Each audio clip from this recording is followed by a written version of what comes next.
అవకాశం అంటే అందులో ఎలాగైనా యాక్టర్స్ కొంతమంది ఉంటారు. కనీసం ఇద్దరు ముగ్గురిని సామాన్యులను తీసుకుంటారు అంతే. ఇంతకుముందు 'పల్లవి ప్రశాంత్‌ని' ఓ రైతు బిడ్డని ఎలా తీసుకున్నారో అలాగా ఒక ఇద్దరు ముగ్గురు ఆళ్ళు కూడా ఫేమస్ అయ్యారా? వాళ్ళు సోషల్ మీడియా ఉందా? వాళ్ళు సోషల్ మీడియాలో ఫాలోవర్స్ ఉన్నారా? కొద్దో గొప్ప పాపులర్ అనేవాడు తీసుకుంటాడు కానీ ఎవరు పడితే వాళ్ళని తీసుకోరు.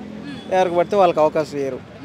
ప్లస్ ఇచ్చినా కానీ ముగ్గురే ఉంటారు, అందులో ఎక్కువ మంది కూడా ఉండరు. మిగతా వాళ్ళు యాక్టర్స్ ఎవరో ఒకళ్ళు ఉంటారు. అంటే ఈ ఒక సామాన్యుడికి అవకాశం అని చెప్పేసి వీళ్ళు ఒక వెబ్సైట్ పెట్టి దాంట్లో అప్లై చేసుకోవచ్చు అని చెప్పేసి ఒక వెబ్సైట్ కూడా ఓపెన్ చేయడం జరిగింది. కొన్ని లక్షల అప్లికేషన్స్ కూడా రావడం జరిగింది. మరి అంత లక్షల మందిలో ఎలా పిక్ చేసుకుంటారు వాళ్ళు? ఏమైనా డబ్బులు తీసుకునే ఛాన్సెస్? అలాంటిది ఏం లేదండి, చూస్తారు.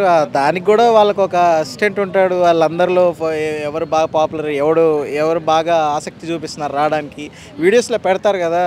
అన్న కొంచెం సపోర్ట్ చేయండి అన్న, అది వీడియోస్ పెడతారు కదా. అవన్నీ చూసి ఆ లిస్ట్లో ఎవడైతే ఫస్ట్ సెకండ్ వచ్చారో అలా పెట్టి వాళ్ళు సెలెక్ట్ చేసుకుంటారు తప్పితే అమౌంట్ దాని గురించి అలా తీసుకోవడం ఏం జరగదు.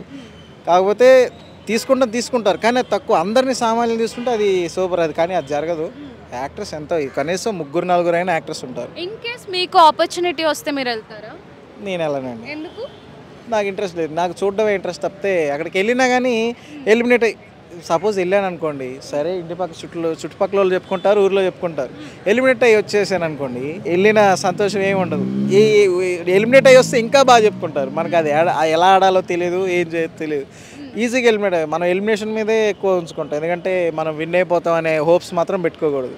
సో మీరు బిగ్ బాస్ చూస్తారా? చూస్తాను. ఇప్పటి వరకు 8 సీజన్స్ వచ్చాయి కదా, మీ ఫేవరెట్ సీజన్ ఏది? ఫేవరెట్ సీజన్ వచ్చేసి మొన్న వచ్చిందే బాగా ఇంట్రెస్ట్ చూసాను. శివాజీ. హోస్ట్ హోస్ట్ వచ్చేసి ఎన్టీఆర్.